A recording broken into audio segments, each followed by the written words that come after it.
Demi 100 juta per bulan, aku rela kawin kontrak dengan Sultan Arab. Namun ternyata saat malam pertama, semua rahasia besar terbongkar.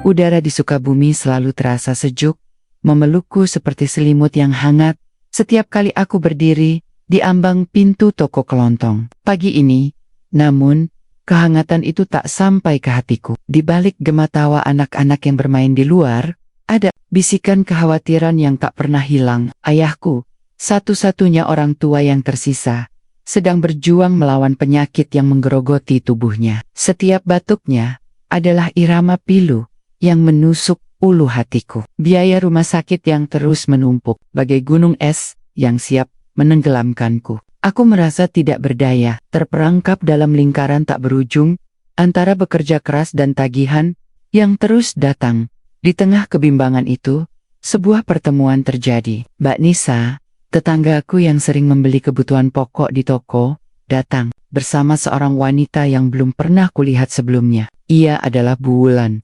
dengan riasan tebal dan senyum yang terasa asing. Aku menyajikan teh tawar, seperti yang biasa kubuatkan untuk pelanggan. Setelah berbasa-basi, Bu Wulan langsung ke intinya. Ia berbicara tentang sebuah peluang yang terdengar seperti keajaiban, sebuah kesempatan untuk mengakhiri penderitaanku, untuk memberikan ayahku perawatan terbaik, dan untuk mengubah nasib keluarga kami. Bu Wulan menjelaskan sebuah skema pernikahan kontrak dengan seorang pria Arab kaya raya bernama Sheikh Hamad. Ia digambarkan sebagai sosok yang dermawan dan penyayang. Pria itu konon sedang berlibur di puncak dan mencari seorang pendamping selama 3 bulan. Imbalannya, katanya, adalah 100 juta rupiah per bulan. 100 juta. Aku hampir tidak bisa bernapas saat angka itu meluncur dari bibirnya. Jumlah itu jauh melebihi seluruh gajiku selama bertahun-tahun. Mbak Nisa meyakinkanku bahwa ini adalah jalan keluar yang aman. Sebuah perjanjian yang menguntungkan kedua belah pihak. Namun, ada sesuatu dalam tatapan Bu Wulan yang membuatku tidak tenang. Matanya terlalu dingin, senyumnya terlalu dipaksakan. Ada nuansa bisnis yang kuat, sesuatu yang tidak seharusnya ada dalam pembahasan tentang sebuah pernikahan. Perasaan was-wasku terus membisikkan bahaya, memperingatkanku untuk lari secepat mungkin. Namun, bayangan wajah ayahku yang pucat dan lemah kembali memenuhi pikiranku. Penderitaannya terasa jauh lebih nyata daripada firasat buruk apapun. 100 juta bukan sekadar angka, itu adalah kesempatan untuk membeli waktu, untuk membeli harapan. Itu adalah obat penenang yang mungkin bisa mengakhiri penderitaan ayahku. Aku tahu, menerima tawaran ini akan mengorbankan sebagian diriku, identitasku, dan mungkin juga kebahagiaanku. Aku akan menjadi Nadira yang berbeda, Nadira yang terperangkap dalam sebuah kesepakatan. Tapi, jika itu berarti ayahku bisa tersenyum lagi, bisa sembuh, maka pengorbanan itu terasa pantas. Aku memejamkan mata, menelan keraguan yang pekat. Aku mengangguk. Sebuah keputusan yang terasa berat, seperti menanggung beban dunia. Di desa yang tenang ini, tak ada yang tahu bahwa di balik dinding toko kelontong yang sederhana, aku telah menandatangani kontrak tak tertulis yang akan membawaku ke dalam labirin tak terduga. Keputusanku membuat segalanya bergerak cepat, seolah aku terseret arus yang tak bisa kulawan. Hanya berselang seminggu setelah pertemuan dengan Bu Wulan, sebuah mobil hitam mewah datang menjemputku. Mobil itu tidak asing di desaku, milik Bu Wulan, yang biasanya hanya dipakai untuk urusan penting. Di dalam mobil, tak ada percakapan, hanya keheningan yang mencekam. Aku memandang keluar jendela, membiarkan pemandangan hijau Sukabumi berganti dengan jalanan menanjak menuju puncak yang padat. Setiap putaran roda terasa seperti langkah mundur dari kehidupanku yang sederhana. Aku dibawa ke sebuah villa megah yang tersembunyi di balik gerbang tinggi. Temboknya kokoh, pagarnya menjulang, seolah sengaja memisahkan diri dari dunia luar. Villa itu sangat besar, dengan halaman luas dan kolam renang yang airnya memantulkan cahaya lampu senja. Di sana, aku melihatnya untuk pertama kali. Pria yang disebut Sheikh Hamad. Ia duduk di sebuah kursi besar, sorot matanya tajam, namun juga terlihat lelah. Usianya sekitar 50-an. dengan janggut yang mulai memutih. Di sisinya, ada dua orang pria yang aku duga adalah saksi. Dan tentu saja, Bu Wulan, acara pernikahan kami berlangsung sangat sederhana. Tidak ada pesta, tidak ada keramaian, bahkan tidak ada penghulu resmi. Yang ada hanya ijab kabul yang daya kapkon. Dalam bahasa Arab, aku diminta untuk menjawab dengan singkat, lalu menandatangani beberapa lembar kertas yang tidak aku mengerti isinya. Aku tahu, pernikahan ini tidak terdaftar secara resmi di negara, hanya sebuah kesepakatan di hadapan dua saksi lokal yang dibayar.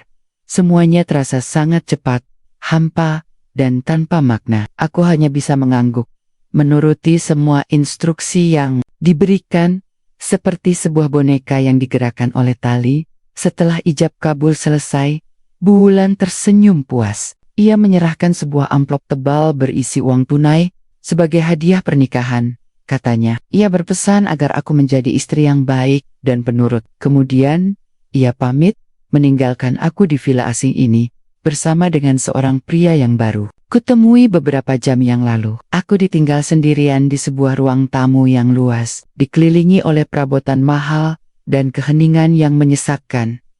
Sheikh Hamad kemudian menunjuk seorang pelayan, seorang wanita parubaya, berwajah murung, untuk mengantarku ke kamar. Kamar itu juga sangat besar, dengan ranjang yang mewah dan jendela besar yang menghadap ke kebun belakang. Namun, kemewahan itu terasa dingin, tidak menyentuh. Aku hanya bisa duduk di tepi ranjang, memandang keluar jendela, dan bertanya-tanya. Apakah ini adalah akhir dari diriku yang dulu? Kebebasan, kehangatan keluarga, dan kesederhanaan desa, kini terasa seperti kenangan yang sangat jauh. Aku sekarang adalah Nadira yang baru, Nadira yang terikat kontrak, terperangkap dalam sangkar emas, yang entah akan membawaku kemana. Bulan-bulan pertama pernikahan kontrak itu berlalu, dengan cepat, nyaris tanpa warna. Kehidupanku di villa mewah itu, bagai sebuah film yang diputar dalam kecepatan normal, namun tanpa emosi. Aku berusaha menuruti semua aturan yang ada. Sheikh Hamad tidak pernah kasar, bahkan ia sering memberikan uang tunai setiap minggu. Jumlahnya tak sedikit, lebih dari cukup, untuk memenuhi segala kebutuhanku. Andai saja aku punya kebebasan untuk membelanjakannya. Namun, di balik semua kemudahan dan kemewahan itu, ada sebuah tirai besi tak terlihat, yang perlahan mulai menutupiku. Awalnya, aku merasa nyaman, terlepas dari rasa asing yang menyelimuti. Aku diajak berkeliling villa, menikmati keindahan arsitektur dan taman yang terawat. Namun, lambat laun, pola kontrol mulai terasa. Sheikh Hamad melarangku keluar dari villa sendirian. Jika ada kebutuhan, aku harus ditemani sopir pribadi, seorang pria dengan tatapan kosong dan ekspresi datar. Ponselku juga diambil, diganti dengan sebuah ponsel baru, yang hanya bisa digunakan untuk menelepon satu nomor Bu Wulan, panggilan, ke keluarga di Sukabumi, ke ibu, dan ayahku. Adalah sebuah kemewahan yang tidak bisa aku dapatkan. Setiap gerak-gerikku seolah terekam. Ada seorang pembantu yang selalu mengikuti, menyiapkan segala kebutuhanku, namun lebih sering diam dan mengawasi. Aku mencoba bertanya tentang kesehariannya, tentang villa ini, atau sekadar berbasa-basi. Tetapi ia selalu menjawab dengan singkat, "Don't Eng." Ada ketakutan di matanya, sebuah ketakutan yang membuatku semakin tidak tenang. Setiap sudut villa terasa seperti memiliki sepasang mata. Aku adalah burung di dalam sangkar emas, diberi makan, diberi tempat yang nyaman, tetapi tak bisa terbang kemanapun. Aturan lain yang tak tertulis juga mulai muncul. Aku tak boleh bertanya tentang masa lalu Sheikh Hamad. Aku dilarang menyebut nama wanita lain di sekitarnya. Bahkan ketika aku melihat ada foto-foto lama di sebuah laci, aku tidak diizinkan menyentuhnya. Rasanya seperti berjalan di ladang ranjau. Setiap langkah harus dihitung, setiap kata harus disensor. Aku tidak bisa menjadi diriku sendiri. Aku bukan lagi Nadira, gadis desa yang ceria dan bebas. Aku adalah Nadira yang baru. Nadira yang harus patuh dan diam, hidup dalam bayang-bayang seorang pria yang tidak aku kenal. Rasa rindu pada keluarga mulai menyiksaku. Aku membayangkan ayahku. Apakah ia sudah membaik?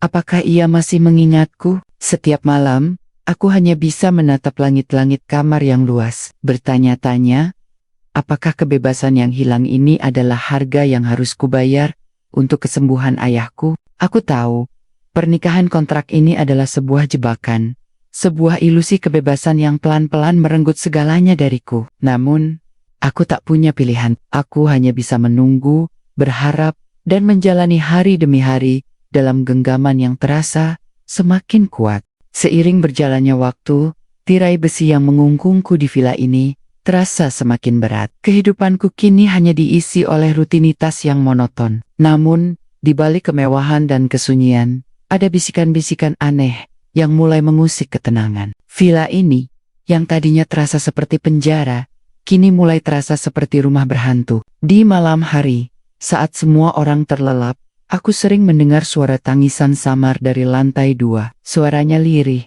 penuh keputusasaan, dan selalu datang dari sebuah kamar yang terkunci rapat. Aku mencoba bertanya kepada pelayan tetepi, ia hanya menatapku dengan mata takut dan menggelengkan kepala.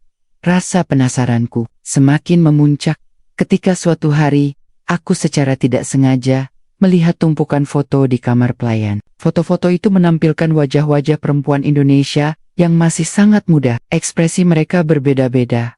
Ada yang tersenyum ceria, ada yang terlihat bingung, dan ada pula yang matanya dipenuhi kesedihan. Aku mencoba menyentuh salah satu foto itu, tetapi pelayan dengan cepat merebutnya. Ia memperingatkanku untuk tidak pernah lagi mengusik barang-barang pribadinya. Dan air matanya mengalir tanpa suara. Ketakutan yang terpancar darinya membuatku yakin ada sesuatu yang jauh lebih gelap di balik senyum dan keramahan palsu Syekh Hamad. Suatu sore, saat aku sedang berjalan-jalan di taman belakang, aku menemukan sebuah lemari kayu tua yang tersembunyi. Di balik semak-semak, lemari itu tidak terkunci. Aku membuka pintunya dengan ragu, dan di dalamnya, aku menemukan beberapa potong pakaian wanita. Pakaian itu bukan milikku, dan juga bukan milik pelayan. Ukurannya lebih kecil, seperti pakaian yang biasa dipakai oleh gadis remaja. Ada juga sebuah paspor lama yang diselipkan di antara tumpukan baju. Namun, sebelum aku sempat melihatnya lebih detail, langkah kaki seseorang terdengar mendekat. Aku segera menutup lemari itu. Jantungku berdebar kencang dan berpura-pura sedang menikmati bunga di taman. Di malam harinya, aku tidak bisa tidur. Pikiranku terus menerawang, merangkai potongan-potongan teka-teki yang kutemukan. Suara tangisan, foto-foto perempuan muda, pakaian remaja di lemari tersembunyi. Semuanya terasa saling berhubungan, membentuk sebuah bayangan mengerikan yang menari-nari dalam benakku. Villa ini menyimpan rahasia, dan aku, tanpa sadar, telah menjadi bagian dari rahasia itu. Aku merasa terjebak, tidak hanya dalam sangkar, tetapi juga dalam sebuah jaring misteri yang semakin erat melilitku. Keadaan ini membuatku semakin gelisah. Aku tahu, aku tidak bisa lagi menutup mata. Aku harus mencari tahu apa yang sebenarnya terjadi. Di balik semua kemewahan yang ditawarkan, ada sesuatu yang busuk dan gelap. Dan aku khawatir, aku mungkin akan menjadi salah satu korban dari rahasia mengerikan villa ini. Rasa gelisah yang menyelimuti hariku di villa semakin pekat, berubah menjadi ketakutan yang mencekam. Potongan-potongan teka-teki yang kutemukan, dari suara tangisan misterius hingga foto-foto wanita muda, kini terasa begitu nyata dan mengancam. Aku terus-menerus terjaga di malam hari, menguping setiap suara dan berusaha memahami rahasia yang tersembunyi di balik dinding-dinding mewah ini. Puncak dari kegelisahan itu terjadi pada suatu malam, jauh setelah semua orang di villa seharusnya sudah terlelap. Aku mendengar suara mobil berhenti di depan, diikuti oleh langkah-langkah kaki yang tergesa-gesa. Dari balik tirai jendela kamarku, aku mengintip. Di bawah sinar rembulan yang redup, aku melihat Syekh Hamad keluar dari mobil, ditemani oleh sopir. Mereka membawa masuk seorang gadis remaja. Ia mengenakan jilbab yang sedikit lusuh dan terlihat sangat ketakutan. Matanya merah, basah, seperti habis menangis dalam waktu yang lama. Gadis itu dipaksa berjalan, bahunya gemetar, dan ia terus menundukkan kepala. Mereka bergegas masuk ke dalam villa. Jantungku berdebar kencang, nyaris meledak. Aku mengikuti mereka. Dari jauh, bersembunyi di balik pilar ruang tamu. Mereka tidak menuju ke kamar Syekh Hamad, melainkan ke kamar tamu yang berada di lantai bawah. Pintu kamar itu tertutup rapat, menyisakan aku dengan 1000 pertanyaan tanpa jawaban. Siapa gadis itu? Mengapa ia terlihat sangat ketakutan? Apakah ia adalah salah satu dari wanita-wanita di foto itu? Aku tidak bisa tidur malam itu. Pikir dipenuhi oleh wajah pucat gadis remaja itu. Wajah yang menyiratkan penderitaan yang mendalam. Aku menunggu hingga pagi, berharap bisa melihat gadis itu lagi, bisa mengetahui siapa dia. Namun, esok harinya, gadis itu tidak ada. Ia menghilang tanpa jejak. Seperti kabut yang lenyap diterpa sinar matahari. Aku bertanya kepada pelayan, tetapi ia hanya menggelengkan kepala. Air mukanya semakin memancarkan ketakutan. Sopir dan pengawal pun tak ada yang mau bicara. Semua orang di villa ini seperti menjaga sebuah rahasia yang sangat besar. Dan aku adalah satu-satunya orang yang tidak tahu apa-apa. Kini, aku menyadari sepenuhnya. Aku bukan hanya terjebak dalam pernikahan kontrak yang hampa, tetapi juga dalam sebuah jaringan yang jauh lebih gelap dan berbahaya dari yang kubayangkan. Gadis kecil itu adalah bukti nyata. Ia datang dan pergi, seperti barang yang diperdagangkan, dan aku takut aku mungkin akan menjadi korban selanjutnya. Villa yang tadinya adalah sangkar emas, kini terasa seperti sarang penyamun. Aku harus keluar dari sini, sebelum aku ikut hilang tanpa jejak. Tekadku semakin bulat, dan aku sadar, aku harus segera bertindak. Peristiwa malam itu, ketika gadis remaja itu dibawa masuk ke dalam villa, telah mengubah segalanya. Ketakutan yang semula hanya berupa bisikan, kini menjadi teriakan dalam benakku. Aku tidak bisa lagi menjalani hidup seolah-olah semuanya baik-baik saja. Villa ini bukan lagi penjara mewah, melainkan sarang kejahatan yang tersembunyi. Aku harus keluar dari sana sesegera mungkin, sebelum aku menjadi korban selanjutnya. Setiap hari terasa bagai detik-detik yang berharga. Aku mulai merencanakan pelarian. Aku mengamati kebiasaan para pekerja di villa, terutama sopir dan pembantu yang ditugaskan mengawasiku. Aku mencatat jam-jam ketika mereka lengah, saat mereka sibuk dengan pekerjaan lain atau beristirahat. Pintu belakang yang jarang digunakan menjadi satu-satunya jalanku menuju kebebasan. Pintu itu menuju ke area kebun yang lebih sepi, jauh dari pengawasan utama.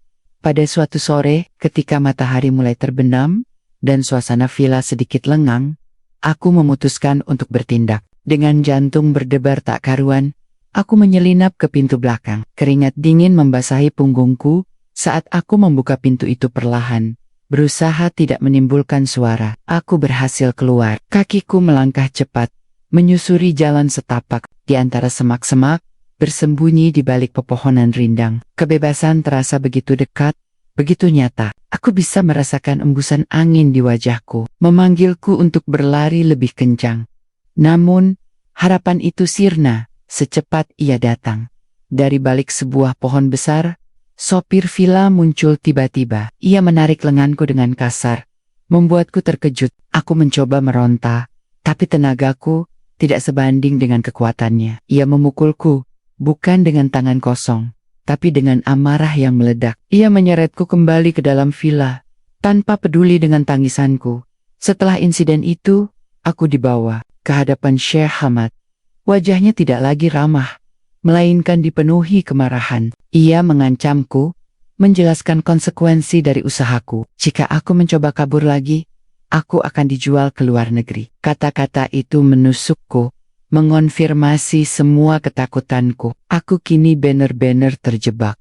Bulan datang keesokan harinya. Ayah berbik dengan nada yang tenang, namun setiap kata yang keluar dari mulutnya terasa seperti belati. Ia menasehatiku agar aku tidak banyak tanya dan cukup menjalani kontrak sampai selesai. Ia mengingatkanku tentang ayahku, tentang uang yang ia butuhkan. Ucapan itu meremukkan hatiku. Aku tidak bisa kabur. Aku adalah Nadira, si penjaga toko kelontong yang kini telah jatuh terlalu dalam, terjerat dalam jaring low belaba yang dibangun oleh uang dan tipu daya. Pukulan dan ancaman itu telah menghancurkan semua harapanku. Aku bukan lagi Nadira yang bersemangat, melainkan bayangan dari diriku sendiri. Aku pasrah, menjalani hari-hari di villa dengan hati yang kosong. Namun, Di balik keputusasaan itu, ada percikan api kecil yang tidak padam. Aku harus mencoba lagi, sekali lagi. Aku harus memutar otak, mencari cara lain yang lebih cerdik dan tidak melibatkan fisik. Aku harus menemukan celah, lubang kecil dari sangkar yang sangat kuat ini. Hari-hariku kini diisi dengan pengamatan yang lebih cermat. Aku memperhatikan setiap detail, dari kebiasaan sopir hingga jadwal belanja para pelayan. Suatu hari, aku melihat ada seorang penjaga warung kecil di seberang jalan villa. Penjaga warung itu rutin datang setiap sore, mengantar pesanan teh untuk para penjaga villa. Ia datang dengan sepeda motor bututnya, berhenti sejenak di depan gerbang, menyerahkan pesanan, lalu pergi. Aku menyadari, ini mungkin satu-satunya jalur komunikasi yang bisa kugunakan. Aku mulai merencanakan cara untuk menyampaikan pesan. Aku mengambil selembar kertas kecil dari buku catatan lama yang tidak terpakai dan sebuah pensil. Di atas kertas itu, aku menulis pesan singkat. Hanya beberapa kata kunci yang kupikir bisa dipahami oleh orang luar. Aku menjelaskan kondisiku, bahwa aku terjebak dan butuh bantuan. Aku menuliskan kode, sebuah permohonan yang samar-samar, agar tidak menimbulkan kecurigaan jika pesan itu jatuh ke tangan yang salah. Setelah selesai, aku melipat kertas itu sekecil mungkin.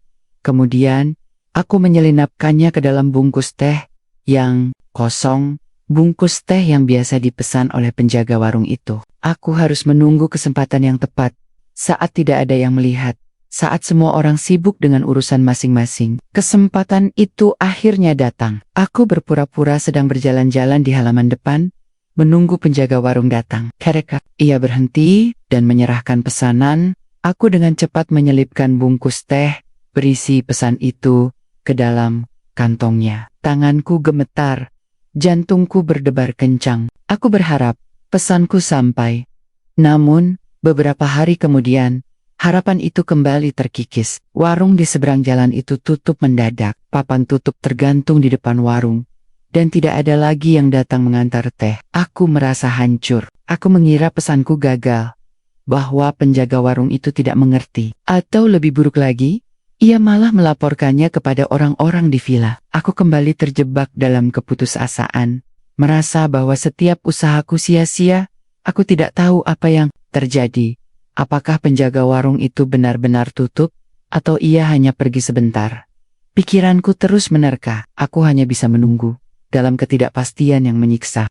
Keputusasaan telah menjadi teman setia di hari-hari terakhirku di villa. Setelah warung di seberang jalan itu tutup, aku merasa semua usahaku sia-sia. Aku kembali pasrah, menjalani peran sebagai istri kontrak yang patuh, menelan setiap kesedihan dan ketakutan yang menumpuk di dada. Namun, malam itu, ada sesuatu yang berbeda. Sebuah keramaian yang tidak biasa. Syekh Hamad menggelar sebuah pesta kecil. Beberapa tamu Arab datang. Semuanya laki-laki parubaya, dengan aura yang sama dingin dan dominannya seperti dirinya. Mereka tertawa, berbicara keras, dan menikmati hidangan yang disiapkan oleh para pelayan. Aku duduk di sudut ruangan, jauh dari keramaian, merasa asing dan terancam. Pikiranku berkelana, membayangkan gadis-gadis lain yang mungkin juga menjadi bagian dari pertemuan ini. Di tengah hiruk-pikuk pesta, tiba-tiba terdengar suara keras dari luar. Suara sirine polisi yang memekakan telinga, memecah keheningan malam puncak. Jantungku berdebar tak karuan. Aku melihat semua orang terdiam, saling bertukar pandang penuh kebingungan. Kemudian, dalam hitungan detik, gerbang villa terbuka dengan paksa. Puluhan aparat berseragam, diikuti oleh beberapa orang berjas rapi, menyerbu masuk. Mereka bergerak cepat, mengendalikan situasi. Syekh Hamad dan tamu-tamunya tidak bisa berbuat apa-apa. Para aparat segera menangkap mereka, memborgol tangan mereka, dan membawa mereka keluar. Aku melihat Bulan, yang juga ada di sana, terkejut dan panik. Ia berusaha kabur, tetapi seorang wanita dari tim perlindungan perempuan berhasil menghentikannya. Aku menatap pemandangan itu dengan tak percaya. Air mataku mengalir tanpa bisa kutahan.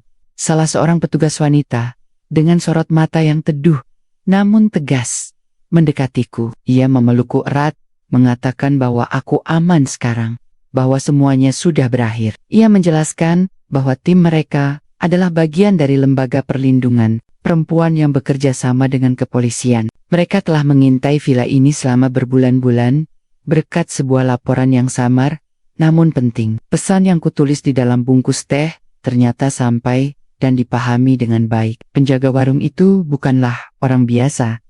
Ia adalah seorang relawan organisasi yang telah lama bekerja sama dengan LSM dan kepolisian untuk membongkar jaringan semacam ini. Aku tidak bisa berkata-kata. Aku hanya bisa menangis. Haru dan lega, aku diselamatkan. Jaring laba-laba yang menjebakku kini telah hancur. Villa ini yang tadinya terasa seperti neraka, kini terasa seperti surga. Karena aku tahu, aku akan segera keluar dari sana. Aku dibawa keluar villa, diselimuti selimut tebal, dan diberikan air hangat. Aku memandang ke belakang, melihat villa itu disibukkan dengan proses penggerebekan. Dan aku tahu, aku tidak akan pernah kembali ke tempat itu. Setelah penggerebekan yang dramatis, aku diselamatkan dan dibawa ke sebuah tempat yang disebut Rumah Aman. Tempat itu terasa sangat berbeda dari villa mewah yang baru saja kutinggalkan. Di sini tidak ada kemewahan, tidak ada dinding-dinding tinggi, hanya ada kehangatan yang tulus dan perhatian dari para relawan. Aku diberi pakaian bersih, makanan yang layak, dan sebuah kamar yang sederhana, namun nyaman. Untuk pertama kalinya dalam waktu yang sangat lama, aku bisa tidur nyenyak tanpa dihantui oleh ketakutan. Namun, ketenangan itu tidak sepenuhnya menghilangkan luka di hatiku. Di rumah aman ini, aku dipertemukan dengan beberapa korban lain. Perempuan-perempuan muda dari berbagai daerah yang nasibnya serupa denganku, atau bahkan lebih buruk. Ada seorang gadis yang terlihat trauma dan tidak bisa berbicara, matanya kosong. Ada pula yang mencoba kabur berkali-kali dan dipukuli hingga cacat. Mereka bercerita dengan suara bergetar tentang bagaimana mereka dijebak oleh janji-janji manis, dikurung, dan diperlakukan seperti barang. Setiap cerita yang kudengar terasa seperti pisau yang mengiris hatiku. Aku mendengar tentang beberapa korban yang hilang tanpa jejak, dijual ke luar negeri, atau bahkan meninggal karena depresi dan tekanan yang mereka alami. Aku menyadari diriku sangat beruntung bisa selamat, bisa keluar dari sana dalam keadaan utuh. Penyesalan itu datang, menggerogoti jiwaku. Aku menyesal telah menukar martabatku dengan uang, menyesal telah dibutakan oleh janji palsu, dan menyesal karena tidak mendengarkan suara hatiku yang berteriak sejak awal. Namun, di antara semua penyesalan itu, ada juga rasa syukur yang mendalam. Aku bersyukur karena masih hidup, masih bisa merasakan embusan angin bebas, dan masih memiliki kesempatan untuk kembali ke keluargaku. Para relawan di rumah aman ini sangat sabar. Mereka memberikan ruang bagiku untuk pulih dari trauma, untuk mencurahkan isi hatiku, dan untuk berdamai dengan masa lalu. Aku menjalani berbagai sesi penyembuhan, baik secara individu maupun kelompok. Aku melihat bagaimana trauma perlahan-lahan diobati, bagaimana luka-luka di hati kami mulai tertutup.